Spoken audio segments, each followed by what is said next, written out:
Assalamualaikum warahmatullahi wabarakatuh. Halo semua, perkenalkan nama saya Saupi Aditya Wardana dengan NIM 251090111056.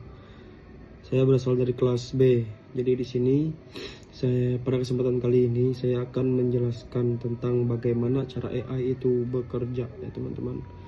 Dapat kita lihat di sini kita akan melakukan 3 step teman-teman. Nah, jadi di step pertama itu nanti kita akan membuka Gemini di Google Chrome. Yaitu nanti kita di Gemini itu buatlah resume dari Gemini tentang tren artificial intelligence untuk pendidikan kedokteran dengan melampirkan sumber pustaka 5 tahun terakhir beserta link doi atau URL-nya. Nah, apabila sudah jadi, silahkan cek di bagian pustaka mana yang ternyata halusinasi.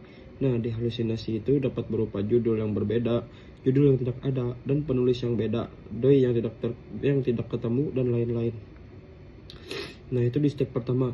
Dan di step kedua, kita akan membuka Google Scholar. Yaitu kita di Google Scholar ini, nanti kita akan mencari 5 jurnal dalam 5 tahun terakhir yang membahas tentang artificial intelligence dan pendidikan kedokteran atau medical education. Artikel ini jurnalnya harus 5 tahun terakhir ya teman-teman. Nah, nanti kita akan download 5 jurnal tersebut dan kita jadikan dalam suatu folder. Itu untuk step 2-nya teman-teman. Terus kita lanjut ke step yang ketiga, yaitu kita akan membuka di Google Chrome yaitu Notebook LM. Nah, Notebook LM ini nanti kita akan membuat satu notebook dan kita akan upload 5 jurnal yang sudah kita cari di Google Scholar tadi, dan kita akan menjelaskan resuman dalam 3 paragraf dari 5 jurnal yang telah kita cari tadi. Ya, kita akan melakukan 3 step itu ya teman-teman. Nah, sekarang kita masuk ke step yang pertama, yaitu kita akan membuka Gemini di Google Chrome ya teman-teman. Jadi kita cari, nah ini ya teman-teman, Gemini. Waduh, apa ini? Salah.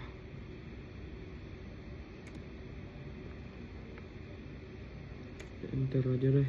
Nah, di sini kita buka Gemini-nya. Terus kita ketik nih, saya seorang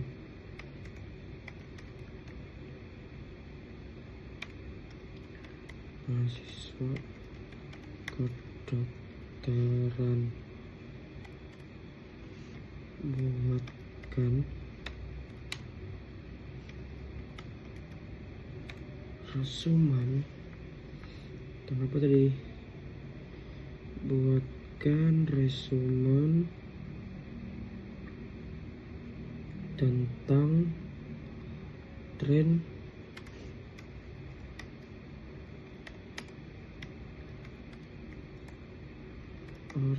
artificial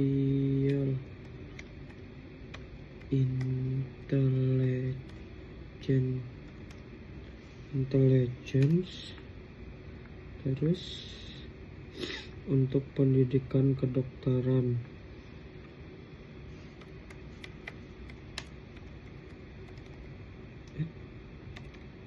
Pendidikan kedokteran, sertakan jurnal 5 tahun terakhir dan link doi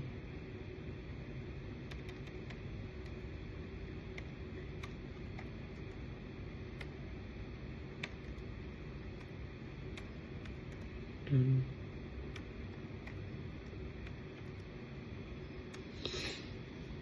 kita cari nih.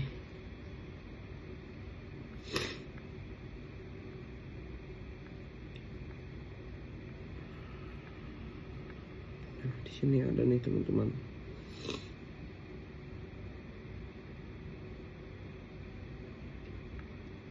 Nah, di sini kan dapat kita lihat udah ada link doi-nya. Ini tahun berapa nih? Nah, ini tahun 2025, 2024, 2025, 2021. Oke. Jadi di sini kita akan lihat apakah ini benar, teman-teman.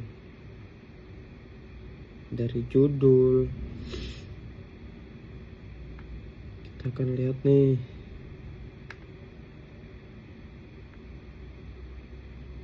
Nah, kita lihat.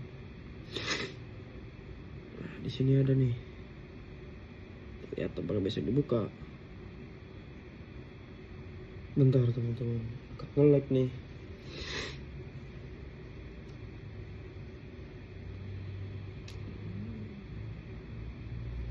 Nah, bisa nih kita buka.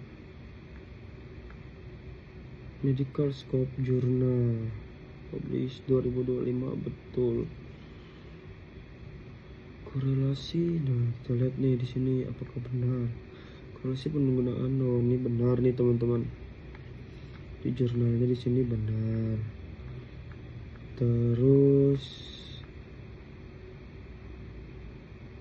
yang pertama benar. Kita buka lagi yang kedua. Oh, kita buka URL-nya dulu, teman-teman. Apakah ada?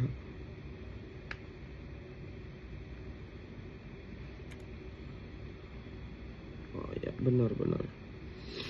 Ini benar. Terus kita buka yang kedua. Itu 2024. Kita copy. Terus kita paste di sini linknya. Kita enter. Apakah benar nih? Kita lihat.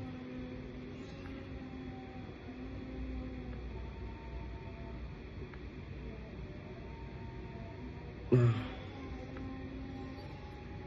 kita lihat nih. Dengan game ini apakah sama? Judulnya Perception. Oh, ini sama, teman-teman. 2000 berapa nih?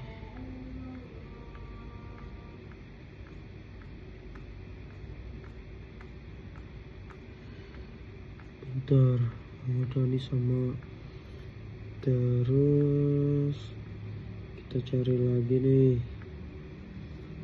Ini yang ketiga. Apakah benar?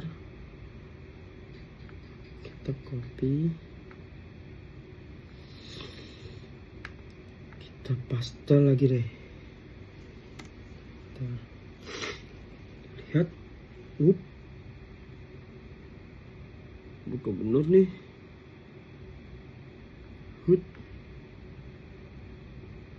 Oh, ini benar, teman-teman. Ini punya dokter penggali juga ini, teman-teman.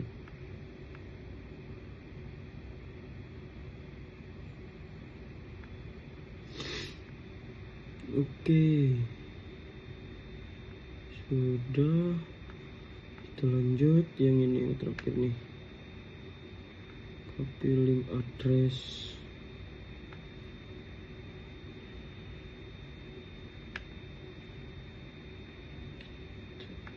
Paste, enter. Universitas Gajah Mada. Implementasi artificial intelligence sebagai media umpan balik otomatis dalam meningkatkan kepuasan kemajuan. Apakah sama? Oh, sama, teman-teman.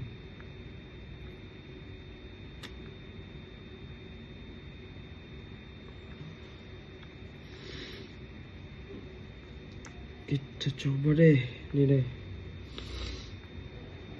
Coba lagi.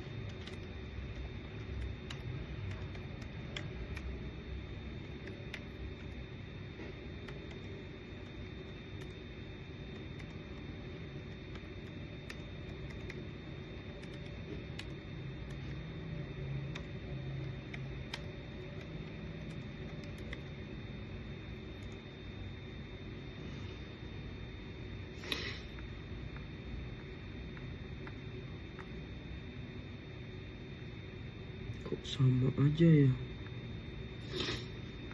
Nah, jadi untuk jurnal yang kita cari ini ternyata semuanya sesuai ya teman-teman. Jadi dari sini tidak ada yang salah untuk AI, tapi teman-teman, kita sebenarnya tidak boleh bergantungan kepada AI semua teman-teman. AI ini tidak semuanya benar ya teman-teman. Jadi ini sudah benar yang kita cari, tapi kita tidak boleh bergantung kepada AI. Di sini AI-nya emang mencari yang benar-benar.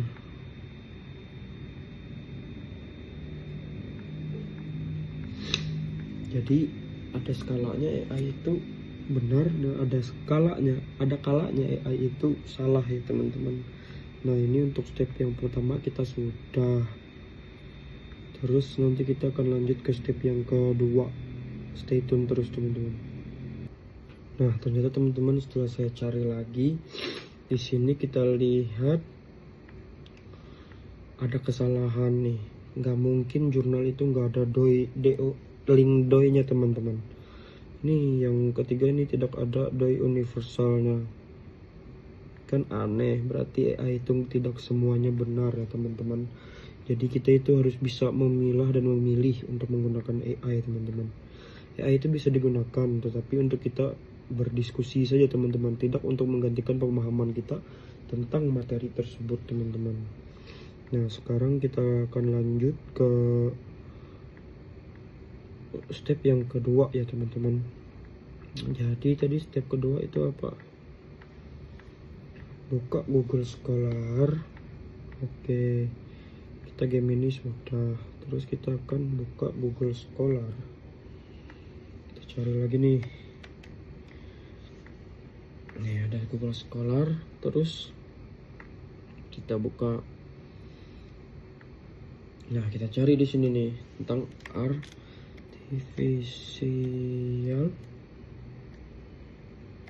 intelligence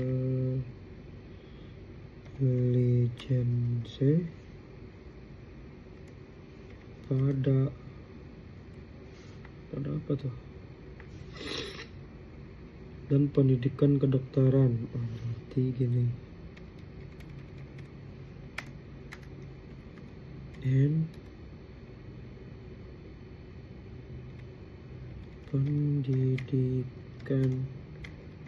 kedokteran. Nah, untuk mempermudah kita bisa mencari yang 5 tahun terakhir itu kita klik di sejak 2021 ya teman-teman. Nah, di sini akan keluar nih. Ini kita lihat dulu yang pertama apakah bisa di-download. Oke, ini bisa teman-teman. Nah, jadi kita download dulu. Sudah oke. Terus kita cari lagi yang kedua. Nih, kita lihat. Kita download. Oh, bisa. Sudah 2. Terus kita di sini mencari 5 jurnal ya teman-teman. Jadi kita cari 5 jurnal dengan 5 tahun terakhir. Coba kita buka ini. Oke, apakah bisa? Oh, ternyata tidak bisa ini teman-teman. Terus ke bawah deh. Nah, ini nih. Coba kita lihat. Nah, bisa kan? Kita download.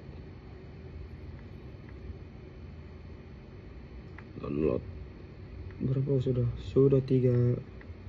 Cari 2 lagi.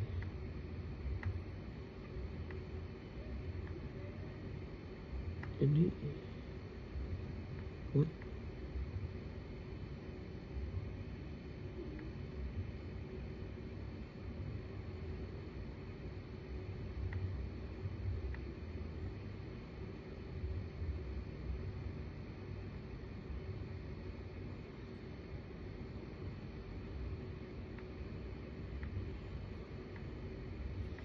Terus sudah 5 teman-teman. Nah, sekarang kita sudah dapat 5 jurnal. Terus kita jadiin satu folder. Kita coba buka, terus tadi udah kita jadiin satu folder teman-teman. Nah nih udah ada jadi satu folder ya. Oke, step 2 nya sudah. Sekarang kita lanjut ke step 3. Jadi di step 3 ini kita akan membuka notebook LM. Untuk notebook LM nanti kita akan membuat satu notebook dan kita upload ya. Oke, nah sekarang kita cari di Google Chrome notebook LM, enter. Nah, nih kita buka ini, terus kita pencet yang ini. Nah, terus kita akan buat notebook baru.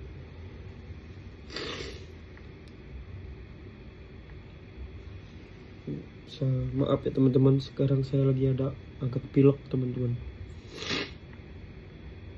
Nah, di notebook LM ini kita akan mengupload 5 jurnal yang telah kita cari tadi teman-teman. Kita upload 1, 2, 3, 4, 5. Oke, ini sudah ada 5. Kita upload satu-satu.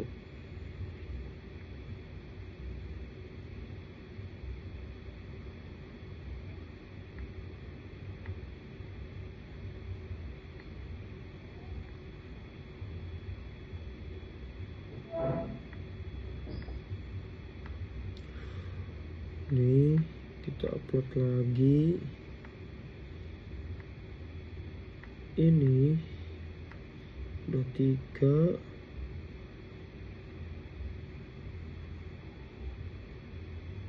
Kita upload lagi sampai sini. Ini yang keempat. Terus kita upload lagi yang terakhir. Nah, ini yang kelima. Oke. Nah, sekarang udah ada 5 jurnal kan di sini teman-teman. Udah kita upload di di notebook LM ini. Nah, di notebook LM ini fiturnya sangat banyak teman-teman. Di sini kita bisa meringkas audio, bisa juga meringkas video, dan kita bisa membuat mind mapping teman-teman, atau peta pikiran. Sekarang kita coba deh kita membuat peta pikiran dari 5 jurnal yang sudah kita upload di sini. Selain membuat peta pikiran, di sini juga bisa membuat laporan. Nah, di sini ada tanya jawab teman-teman. Jadi kita itu bertanya sama notebook LM ini, terus dia pasti akan memberikan jawaban berdasarkan 5 jurnal yang sudah kita upload tadi. Terus di sini ada kuis juga. Nanti kita bisa bermain kuis lah di sini tentang 5 jurnal yang telah kita cari ini. Nah, ini udah nih terlihat. Nah, jadi di sini ada mind mapnya teman-teman. Jadi kalau mau memaparkan lagi, kita tinggal klik ini, kita klik juga ini. Nah, seterusnya gini dan seterusnya teman-teman. Jadinya begini teman-teman mind mappingnya. Mungkin segitu mind mapnya teman-teman. Jadi sangat mudah lah kalau pakai notebook LM ini teman-teman. Nah, di sini kita mendapatkan AI utilization in academic scores in medical student. Jadi dari 5 jurnal ini yang kita cari, yaitu AI ini akan membantu dalam proses pendidikan kedokteran. Jadi itu untuk step 3 nya ya teman-teman. Di step 3 ini kan tadi udah buat satu notebook, upload artikel jurnal yang sudah diunduh sudah. Nah, di sini kita sudah mengupload 5 jurnal yang sudah kita cari tadi teman-teman. Jadi sangat mudah kalau kita menggunakan notebook LM ini. Nanti saya akan menjelaskan resumen saya tentang 5 jurnal yang telah saya cari, tapi sebanyak 3 paragraf doang teman-teman.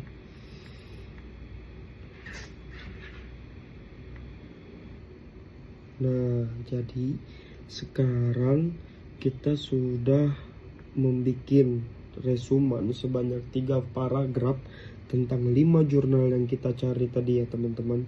Jadi di sini saya akan menjelaskan 3 paragraf resumen dari jurnal yang saya cari tadi teman-teman. Di paragraf pertama itu ada peluang dan peningkatan efisiensi dalam layanan kesehatan dan diagnostik. Nah, Artificial Intelligence atau AI telah muncul sebagai inovasi penting yang memberikan kontribusi besar terhadap kualitas, efisiensi, dan efektivitas pengelolaan layanan medis. Dalam praktik klinis, AI mendukung diagnosis dini yang akurat dan pengambilan keputusan berbasis data, mampu melakukan analisis big data, dan membantu mengenali penyakit dengan pengecekan yang akurat.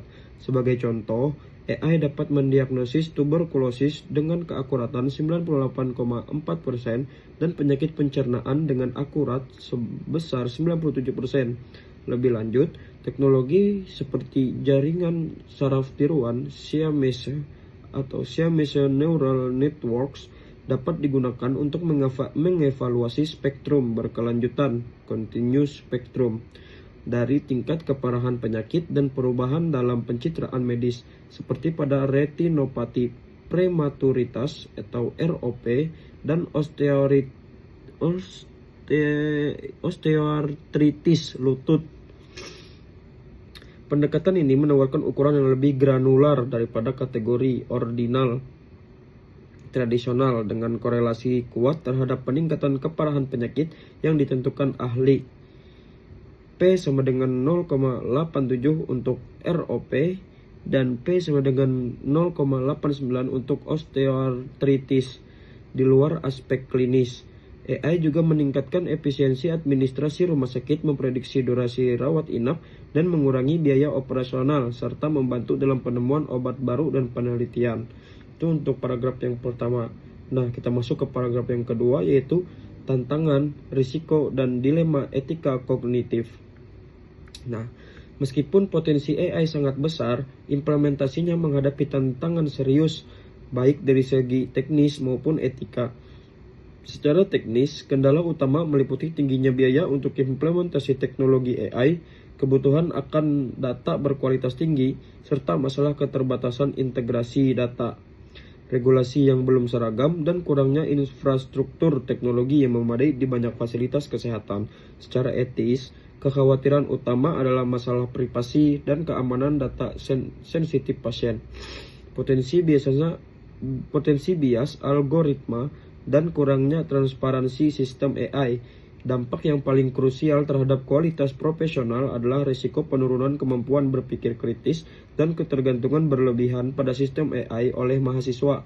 Selain itu, berdasarkan tinjauan etika Immanuel Kant, penggunaan AI yang tidak reflektif dapat menyebabkan degradasi martabat manusia karena mereduksi manusia sebagai subjek rasional menjadi objek.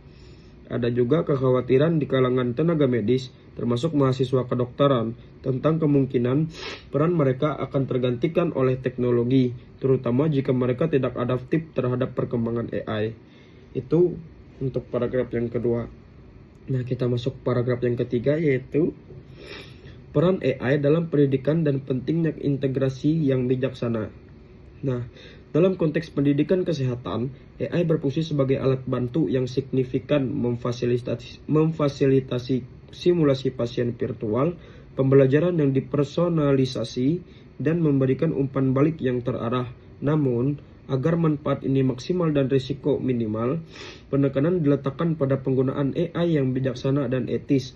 AI harus dipandang hanya sebagai alat bantu dan bukan pengganti keputusan yang dibuat oleh tenaga medis. Mengingat bahwa hasil yang akurat oleh AI tidak mengaruhi keputusan akhir terkait nyawa pasien yang harus tetap ditangani oleh dokter. Untuk mengatasi tantangan kognitif, diperlukan pelatihan intensif bagi tenaga medis untuk memahami dan mengintegrasikan AI secara efektif, serta menjaga otonomi rasional manusia dengan tetap mengembangkan daya nalar dan berpikir kritis. Menariknya, sebuah penelitian di Fakultas Kedokteran Universitas Samratulangi menunjukkan bahwa Terlepas dari persepsi mahasiswa akan kegunaan AI, tidak terdapat korelasi signifikan antara tingkat penggunaan AI dengan nilai modul keterampilan belajar, komunikasi, dan informasi teknologi atau disingkat dengan KBKIT, dan menekankan bahwa hasil akademik dipengaruhi oleh faktor lain dan pentingnya integrasi AI yang terstruktur dalam kurikulum. Nah, mungkin hanya itu yang dapat saya jelaskan dari resumen 3 paragraf dari 5 jurnal yang saya cari tadi, teman-teman. Jadi kita sudah menyelesaikan dari step 1 hingga step 3 ya, teman-teman. Sekarang kita sudah berada di penghujung video saya. Saya atas nama Sophie Ritiawardana meminta maaf apabila ada kesalahan, tutur kata, dan tingkah laku yang membuat teman-teman semua tidak suka. Jadi saya meminta maaf. Mungkin hanya sekian video tentang AI yang saya buat ini, teman-teman. Jadi pesan pentingnya, kita itu tidak bisa terlalu berpatokan kepada AI ya, teman-teman. Tidak semua AI itu benar, teman-teman. Jadi AI itu bisa digunakan untuk kita berdiskusi saja, tidak bisa kita untuk mencari jawaban, dan tidak bisa untuk menggantikan pemahaman kita tentang sebuah materi. Jadi mungkin hanya itu yang dapat saya sampaikan, kurang dan lebihnya saya mohon maaf. Jangan lupa like, komen, dan subscribe ya, teman-teman. Stay tune dan tunggu lagi video saya selanjutnya. Bye bye. Assalamualaikum warahmatullahi wabarakatuh.